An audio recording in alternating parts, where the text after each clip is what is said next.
Rian had waited a long time for this job. When he received the offer letter, he felt like life was finally moving in the right direction. His family was proud, his friends were happy for him, and he himself felt hopeful. The company he joined was well known in the city, the kind of place people often dreamed of working at.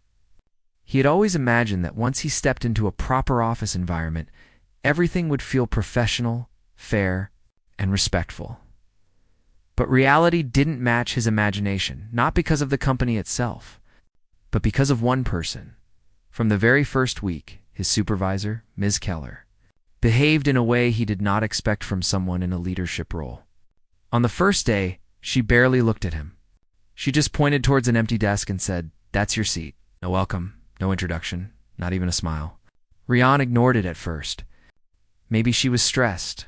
Maybe she had too much work. Maybe this was just her style. He tried not to take it personally, but the days that followed made it clear that something was wrong. Whenever he asked a question, she would respond in a sharp tone, as if he had interrupted something important. If he made even a tiny mistake, she would call it out loudly, making sure everyone nearby heard her. She never did that with anyone else. With others, she spoke softly and patiently. With him, her tone felt cold and irritated. At times it felt as if she was actively looking for faults in him. Still, Rian stayed polite. He wanted to learn, and he didn't want to give her any reason to think he was disrespectful. He told himself that maybe she would warm up to him eventually. But the situation only got worse. Every morning he reached early to arrange his tasks and prepare for the day. Yet no matter how hard he worked, she always managed to find something to criticize. If he completed a task quickly, she said he was rushing. If he took his time to make it perfect, she said he was too slow. If he double-checked his work before submitting it, she said he lacked confidence. If he submitted it without asking extra questions, she said he should have verified things with her first. It reached a point where nothing he did was right in her eyes. His teammates noticed, but no one said anything. People would exchange glances, sometimes whispering privately, but they avoided making comments when she was around. They knew her reputation. She had a history of giving a tough time to people she didn't like, and if anyone supported the wrong person, she would turn against them too. The whole team worked under silent pressure, which made the environment tense.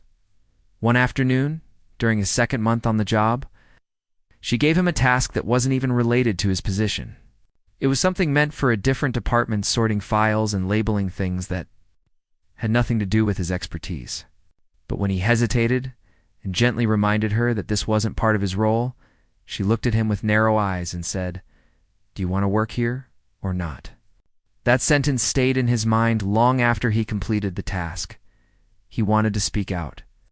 But he was new and didn't want trouble. His family depended on him. He had younger siblings studying. He couldn't risk losing this job over something that might get solved with patience. So he kept quiet, hoping the situation would improve it. And one day, the team was working on an important project with a tight deadline. Rian had finished his portion early and was waiting for Ms. Keller to approve the files so he could move to the next step. He reminded her politely more than once, but she kept saying she was busy and would check it later. The delay stretched for 2 days because she didn't review the files on time. On the third day, in front of the entire team, she suddenly turned to him and said, "Why is this project taking so long? What are you doing all day?" Rian felt a shock go through him. He tried to explain that he had completed his part long ago and was waiting for her approval, but she didn't let him speak. She cut him off and said, "Don't make excuses. If you can't handle responsibility, say it clearly." Everyone in the room went silent. A few teammates gave him sympathetic looks, but no one dared to say the truth that it was actually her delay that slowed the project. Rian felt embarrassed, helpless, and angry all at once. But he controlled himself. Losing his temper would only make things worse. After the meeting, he sat quietly at his desk. His hands were cold. His chest felt tight. He kept replaying the scene in his mind. He didn't understand why she targeted him. Was it because he was new? Did she feel threatened by him? Or was she simply someone who enjoyed controlling others? Later that evening, as he was packing his bag, One of his colleagues, an older man named Haroon, came to him and spoke softly. "I saw what happened. It wasn't your fault." Rian gave a small smile and said, "It's okay." But Haroon shook his head. "It's not okay. You didn't deserve that." Rian appreciated the support, but he knew Haroon could not help much. No one could not, unless they wanted to risk their own job.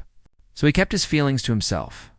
Every night he went home tired, not from the work itself, but from the pressure and unfair criticism. He kept telling himself, "Just keep going. Things will get better." But deep inside, he wondered how long he could hold on. One particular evening, he received a message from Ms. Keller at 11:30 p.m. She asked him to prepare a report that she had never mentioned during office hours. The message ended with, "I want this first thing tomorrow morning." Rian stared at the screen in disbelief. He had already worked a full day, and now she wanted another report overnight. He knew refusing would cause more problems. So he stayed awake until almost 3 a.m. to finish it. The next morning, he arrived at work looking tired. He handed her the report. She didn't even look at it. She just placed it on her desk without acknowledgement, as if it meant nothing. Not even a simple thank you. Rian felt something break inside him that day. He realized that no matter how much effort he put in, she would never treat him fairly. And that thought scared him, because he had started to believe he was powerless.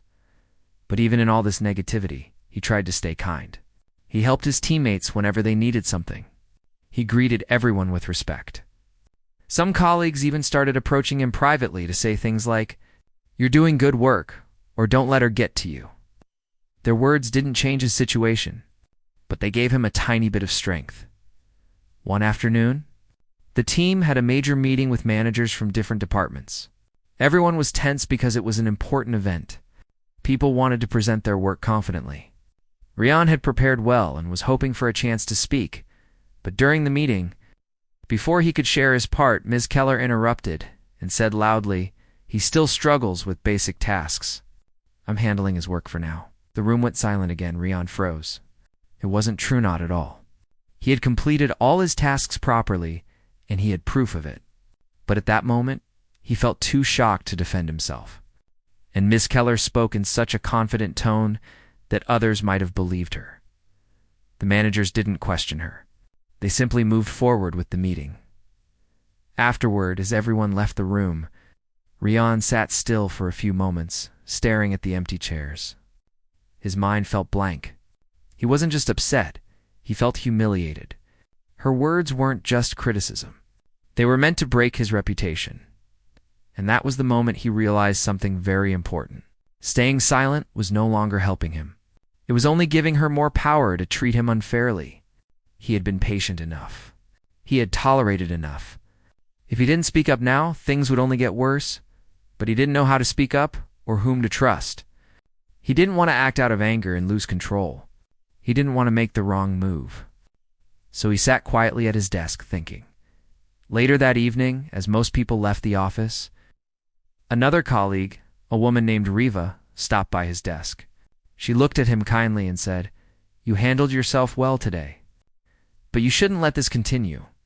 You don't deserve this treatment." Her words stayed with him, even after he reached home, as he sat alone in his room. He opened his laptop and quietly began saving messages, emails, instructions, and screenshots of the tasks she gave him. He didn't know exactly what he would do with them, but he knew one thing clearly. He would not stay silent anymore, and that was the beginning of a change he never imagined. After that stressful meeting, the atmosphere around Rian felt different. He still did his job quietly, still greeted everyone politely, still tried his best every day, but something inside him had changed. Before, he used to tell himself to ignore everything and just keep going. But now, whenever Miss Keller spoke to him in that harsh tone, a small voice inside reminded him, "You don't have to accept this forever." Even then, he didn't want to act out of anger. He wanted to be fair, calm, and respectful. So he focused on doing what he could control, documenting everything. Every instruction she sent, every sudden task, every change she made without telling him, he saved it. Not to use against her, but to protect himself in case things went too far. The next few weeks were even more difficult. It almost felt like Miss Keller sensed he was becoming more confident, and instead of backing off, she pushed harder. She started giving him tasks late in the evening, even when they didn't need to be done urgently.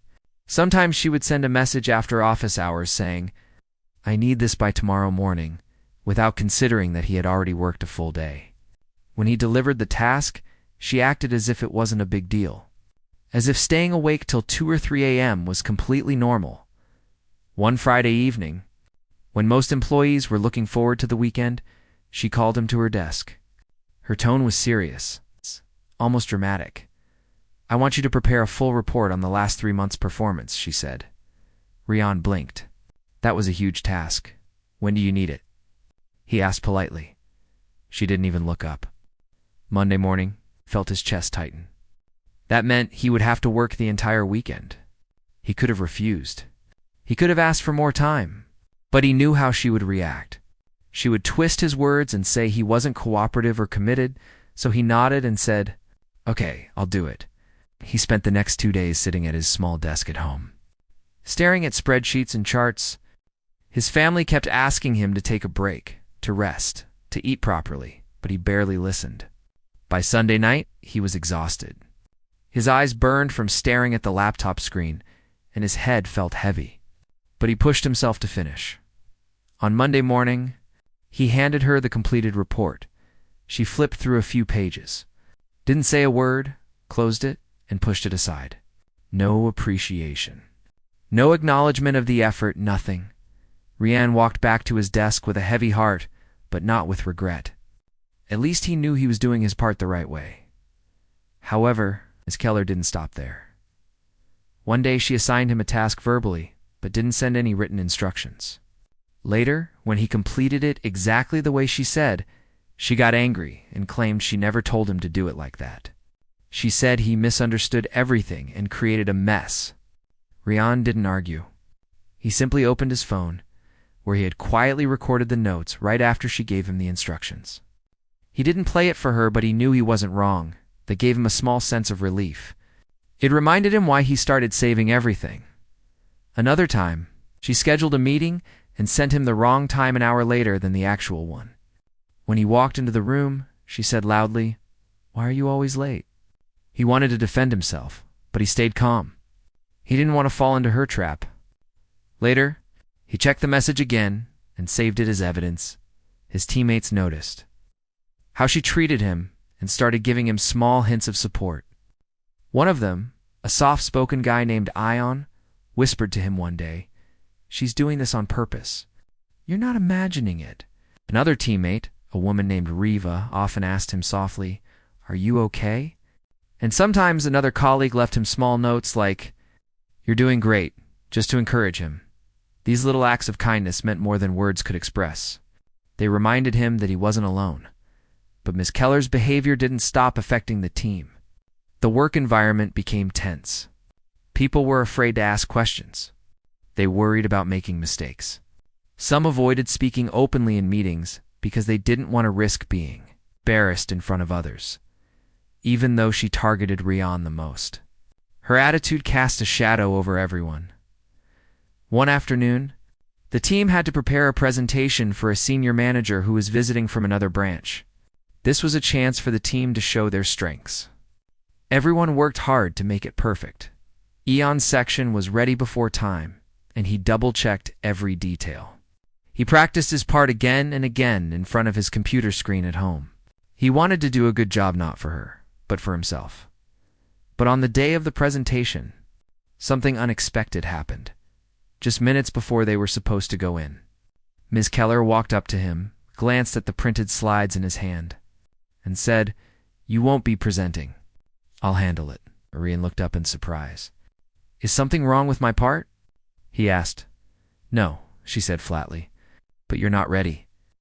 He felt the words hit him like a punch. Not ready? He had prepared more than anyone. She didn't even check his slides properly. But he didn't argue. He simply stepped back and let her take over. During the presentation, she spoke confidently, but the part she took from him didn't sound as smooth as he had planned it. The senior manager looked mildly confused at some points, but she kept going.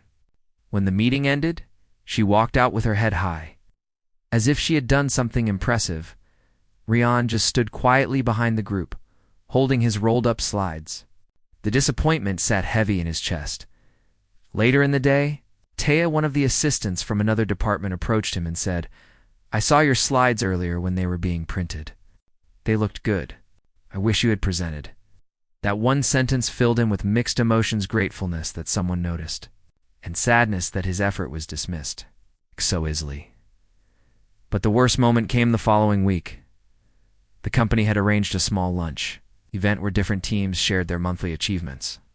When it was their turn, Miss Keller stood up and spoke about how smoothly the team was performing because of strong guidance and proper management. Not once did she thank the team. Not once did she acknowledge anyone's hard work. And when someone asked about a project Rian had worked extremely hard on, she casually said, "Oh, that. I had to guide him step by step. He still needs a lot of supervision." The words cut deep. Rian felt his jaw tighten. He could hear his heartbeat in his ears. He wanted to speak, but the room was full of people, and he knew she wanted him to react emotionally. He didn't want to give her that satisfaction. He stayed quiet once again. But inside, something shifted even more strongly. He knew this was not normal. He knew this was not how a leader should behave. And he knew that he couldn't allow this to continue. He wasn't asking for praise. He wasn't asking for special attention.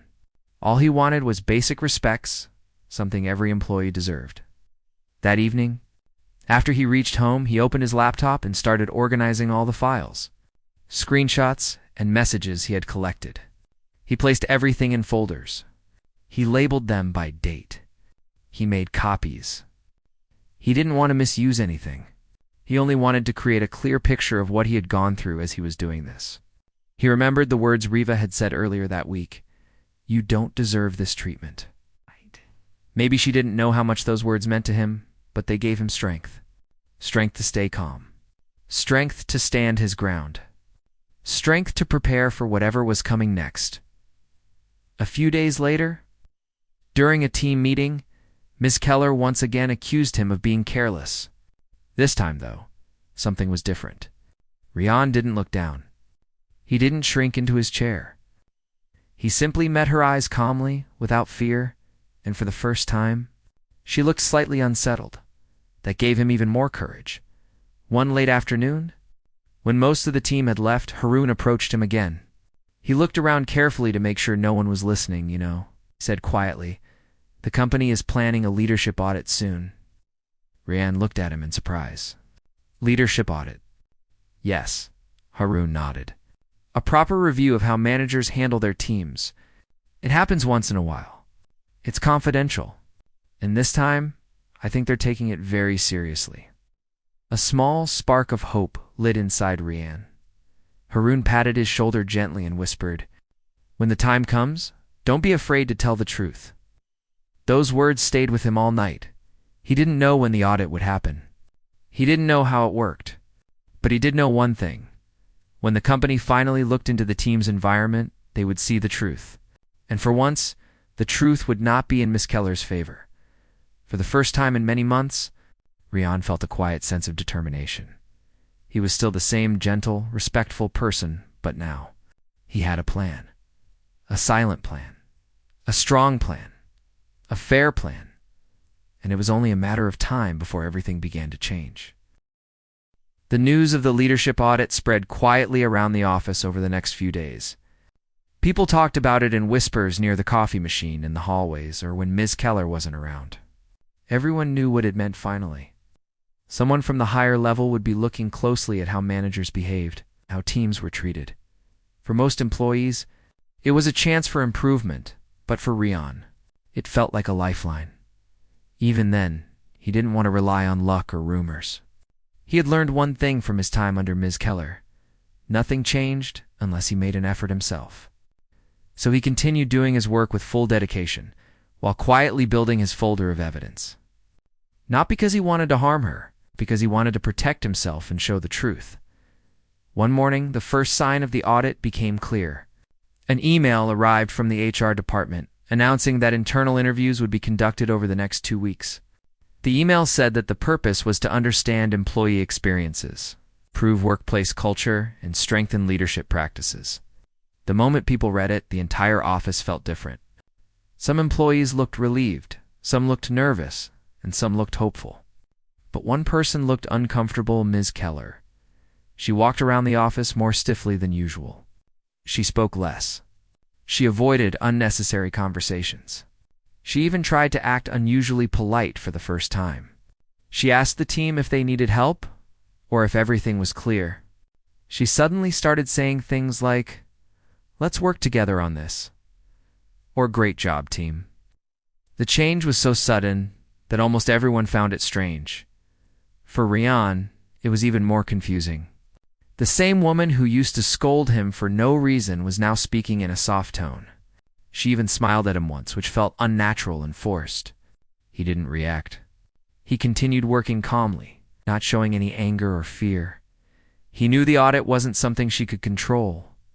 A few days later, the interviews began. Employees were called one by one into a small meeting room on the 3rd floor. The HR team sat inside with notebooks and a laptop. They spoke kindly to everyone, asking questions like, "How supported do you feel by your manager? How is the communication within your team? What challenges do you face? What improvements would you like to see?" When the first few team members came back from the interview, their expressions said a lot. Some looked relieved, some looked nervous, and some looked guilty for staying silent so long. Rian knew his turn would come. He wasn't scared, but he was cautious. He didn't want to sound emotional or bitter. He wanted to speak honestly, calmly, and clearly. On the 3rd day of interviews, he received the email, "Please join us at 3 p.m. for your leadership audit discussion." When he saw the message, his heart beat faster. He closed his eyes for a moment, took a slow breath, and quietly prepared his folder. He didn't want to go in with anger. He wanted to go with clarity. At exactly 3 p.m., he walked into the meeting room inside. 2 HR officers were awaiting a woman with a warm smile and a man who looked serious but kind. They asked him to sit down. The woman spoke first. "Thank you, Rian, for joining us. We know these discussions can feel uncomfortable, but we want you to speak freely. This stays confidential." He nodded. They asked him general questions at first: how he liked the work, how the team felt overall, what challenges they faced. He answered calmly, focusing on facts. Then finally the woman asked, "Do you feel supported by your supervisor?" There was a pause. Rian looked down for a second, then lifted his eyes. "I want to be honest," he said softly. "No, I don't feel supported." The man leaned forward a little, not aggressively, but with interest. "Can you explain more?" Rian took out the folder he had prepared. His hands didn't shake. They were steady. He placed the folder on the table and gently slid it toward them. "These are emails, messages, and instructions I received over the last few months," he said. "Some tasks were assigned at unreasonable hours. Some instructions were changed without telling me. And sometimes I was blamed for things I didn't do." The HR officers opened the folder. The room became very quiet. They flipped through pages, screenshots of late-night messages, emails where she contradicted herself, and even files where she had claimed he was slow, although she had delayed approvals. The man raised his eyebrows once.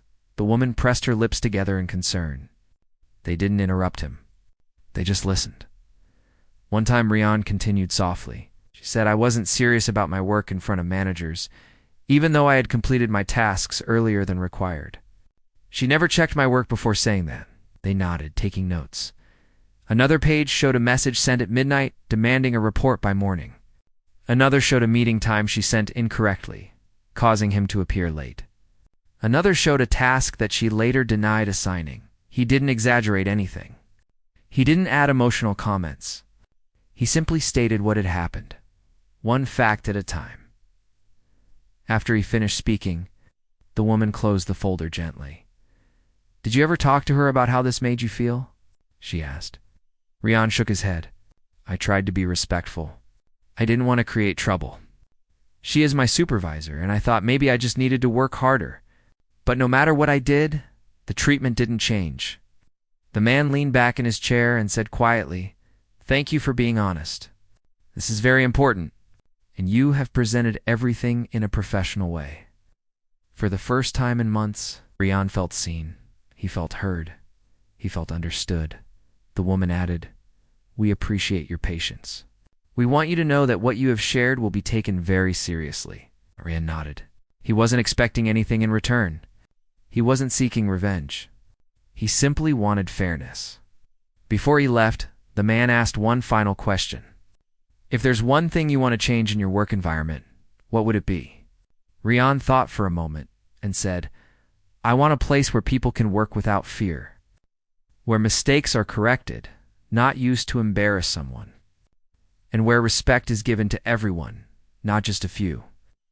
The HR officers exchanged a meaningful look. When the interview ended, he walked out feeling lighter, not because he had done something against Miss Keller, but because he had finally spoken truthfully. He had carried the burden silently for months, and now he had let it out in a calm, respectful way. The next few days were tense. People noticed that Ms. Keller looked more stressed than usual. She wasn't shouting, she wasn't giving sudden tasks, she wasn't acting powerful like before. Instead, she walked around with forced politeness, as if she knew something was slipping out of her control. Then something unexpected happened. One by one, other teammates started coming forward. Some privately thanked Rian for speaking up. Others admitted they had also shared negative experiences during their interviews. A few said they felt guilty for watching him suffer quietly for so long. "It's not your fault," Rian told them gently. Everyone was afraid. But inside, he felt grateful. Their support meant more than they realized. A week later, the HR department sent another email requesting additional statements from anyone who wanted to share more information. That same afternoon, they looked nervous but determined. "We spoke about you in our interview," one of them said. "We said how she treats you differently from everyone else." Rian felt warmth in his chest. He smiled and said softly, "Thank you." And for the first time, he saw tears in someone else's eyes, tears of regret for not speaking sooner, but also hope that things would finally change. Meanwhile, the HR team continued reviewing the evidence. They checked emails, cross-examined statements, compared timelines, and analyzed team performance reports. And with every step, the truth became clearer. Ms. Keller had created a toxic environment. She had misused her position. She had unfairly targeted an employee without reason. And she had damaged team morale for months. The evidence was too strong to ignore. A decision was coming, a big one. And Rian didn't know it yet, but what he revealed was about to end her position completely. The day of the investigation finally arrived, and the whole office felt different.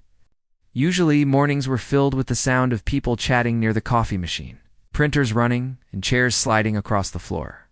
But that morning, everything was strangely quiet.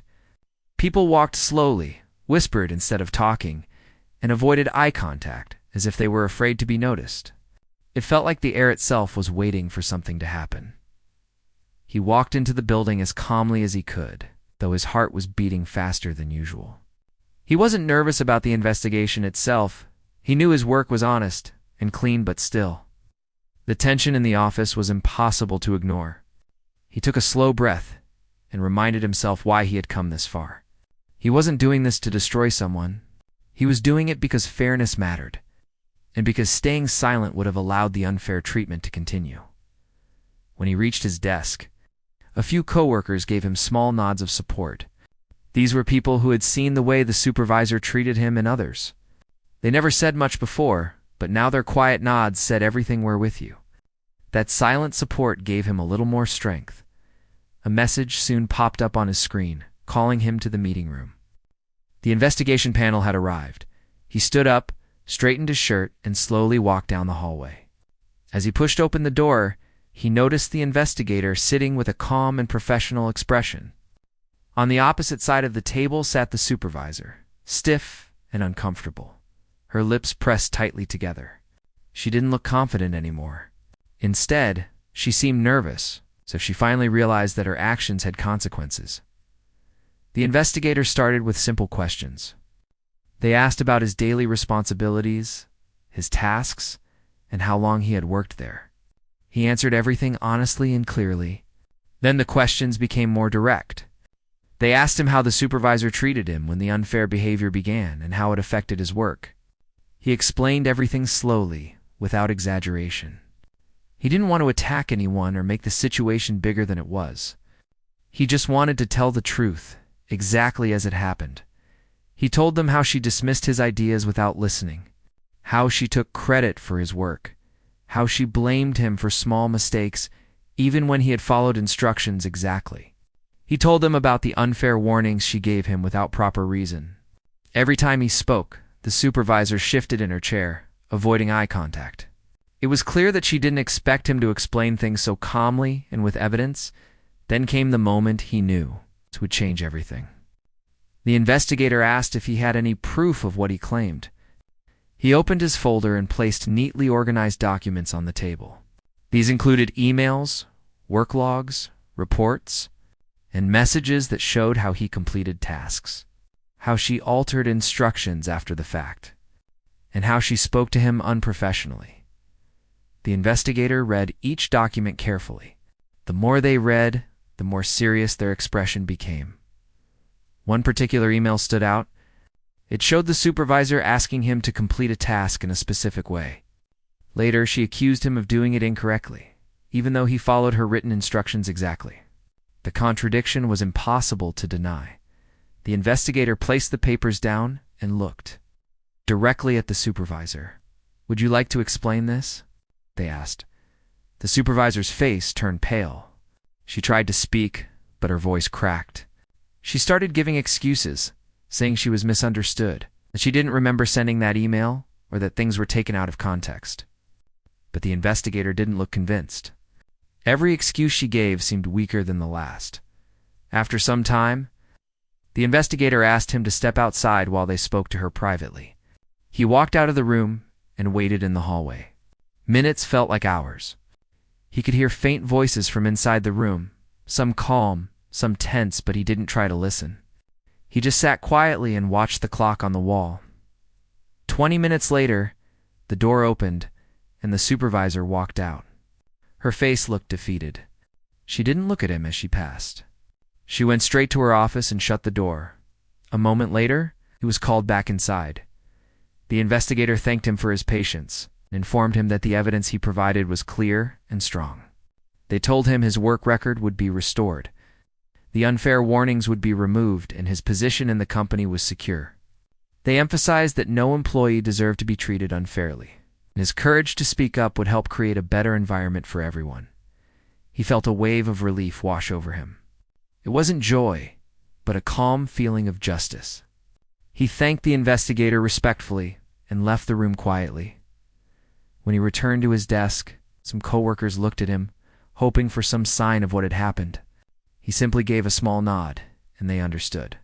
A few even smiled, relieved that the truth had finally come out. But the story didn't end there. Later that afternoon, company-wide email was sent out. It stated that the supervisor would no longer be handling management responsibilities and would be placed under internal review for misconduct. The email didn't go into detail. It was written professionally, but everyone understood what it meant.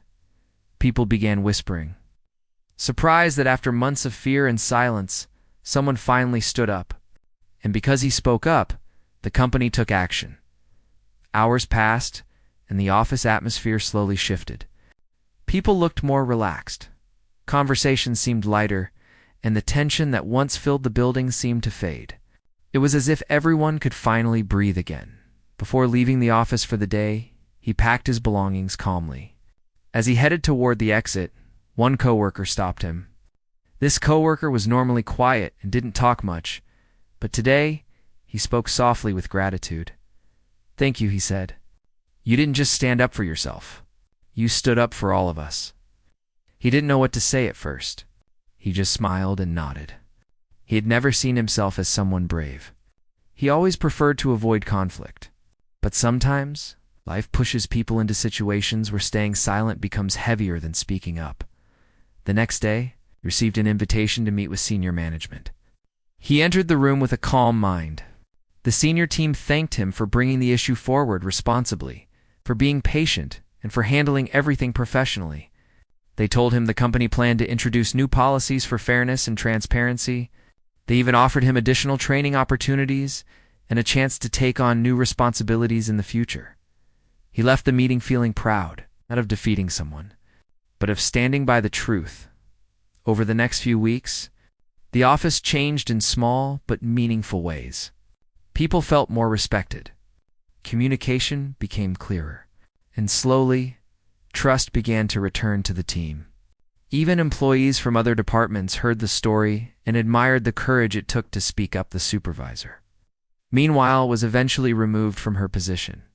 It was done quietly and professionally, without drama or public shaming. She left the company a few weeks later. Her departure marked the end of a difficult chapter. But more importantly, it marked the beginning of a better one. As time passed, he continued to grow in his role. His confidence increased, his work improved, and he became someone others looked up to, not because he was loud or bold, but because he had shown integrity when it mattered most. Whenever he looked back on that time, he didn't feel anger. He didn't feel proud in a loud or boastful way. He simply felt grateful. Grateful that he found the courage to speak. Grateful that truth still mattered. And grateful that fairness won in the end. Because sometimes it only takes one honest voice to change everything.